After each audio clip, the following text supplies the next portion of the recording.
Hai semuanya. Bekerja dengan cara yang produktif seringkali terasa seperti perlombaan. Sebuah dorongan konstan untuk menjadi lebih cepat, lebih efisien, dan lebih terorganisir. Kita terperangkap dalam siklus tiada henti dari teknik-teknik baru, aplikasi, dan sistem yang menjanjikan solusi instan untuk semua masalah kita. Tetapi, bagaimana jika alih-alih berusaha keras untuk mencapai efisiensi yang ketat dan ramping, kita malah merangkul pendekatan yang lebih kaya, lebih detail, dan lebih ekspansif? Inilah esensi dari produktivitas barok, sebuah filosofi yang terinspirasi dari gerakan seni barok, yang terkenal dengan keindahan yang melimpah, detail yang rumit, dan kecintaan pada hiasan. Daripada mengejar produktivitas yang minimalis dan terukur, mari kita eksplorasi sebuah gaya bekerja yang menghargai kedalaman, koneksi, dan kepuasan yang didapat dari proses yang melimpah. Produktivitas barok menolak gagasan bahwa pekerjaan yang baik harus dilakukan dengan cepat dan tanpa celah. Sebaliknya, ia merayakan kerumitan dan keindahan yang muncul saat kita benar-benar terlibat dengan apa yang kita lakukan. Bayangkan sebuah lukisan barok, karya Caravaggio atau Rubens.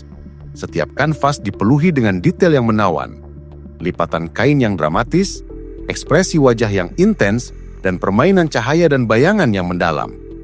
Tidak ada ruang kosong atau minimalis di sana. Semuanya memiliki tujuan, menciptakan pengalaman yang kaya dan bersemangat bagi pengamatnya.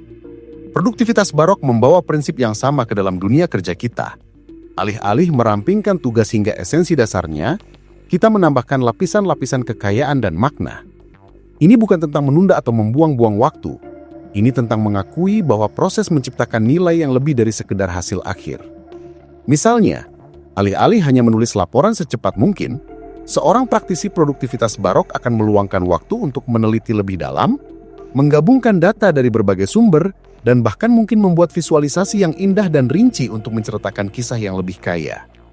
Waktu ekstra yang diinvestasikan bukan merupakan inefisiensi, melainkan sebuah investasi dalam kualitas dan kedalaman pekerjaan. Pendekatan ini mengakui bahwa terkadang jalan memutar yang tampaknya tidak perlu, atau detail tambahan, sebenarnya adalah yang paling penting. Mereka adalah hal-hal yang mengubah pekerjaan kita dari sesuatu yang fungsional menjadi sesuatu yang benar-benar luar biasa. Inti dari filosofi ini adalah sebuah pergeseran fundamental dalam cara kita memandang waktu dan usaha. Dalam model produktivitas modern yang ramping, waktu adalah komoditas yang harus dihemat dengan segala cara. Setiap menit yang tidak dihabiskan untuk melakukan sesuatu dianggap sebagai kerugian. Namun, dalam produktivitas barok, waktu dipandang sebagai media yang fleksibel dan ekspansif. Seperti cat pada kanvas seorang seniman. Kita menggunakannya untuk menjelajah, bereksperimen, dan membiarkan ide-ide berkembang secara organik. Ini bukan tentang memiliki daftar tugas yang sempurna dan mencentangnya satu persatu. Sebaliknya, ini tentang membenamkan diri kita sepenuhnya dalam sebuah proyek, membiarkan pikiran kita membuat koneksi yang tak terduga, dan menemukan kesenangan dalam detail-detail yang rumit.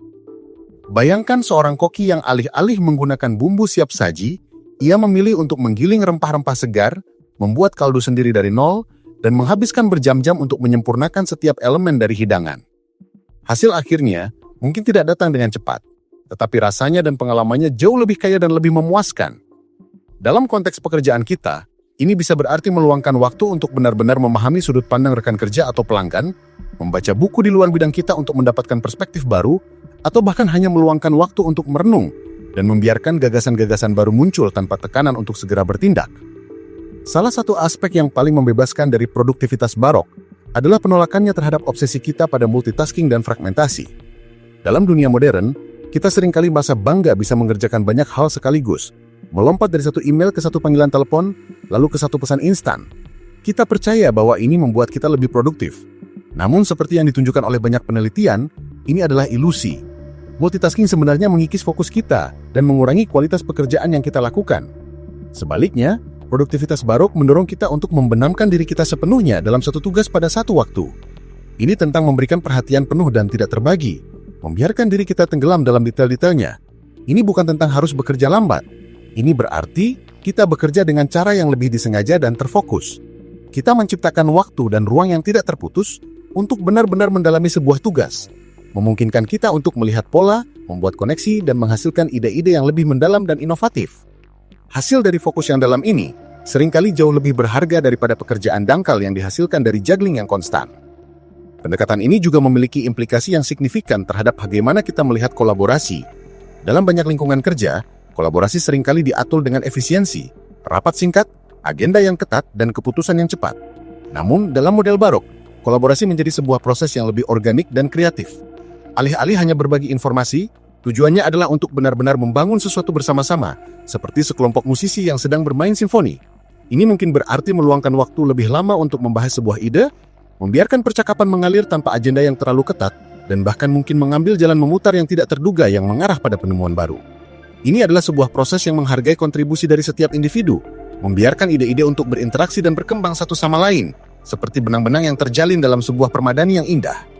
Hasil dari kolaborasi Barok adalah keputusan yang cepat, melainkan solusi yang lebih kaya, lebih komprehensif, dan lebih inovatif yang telah diperkaya oleh beragam perspektif dan interaksi yang mendalam.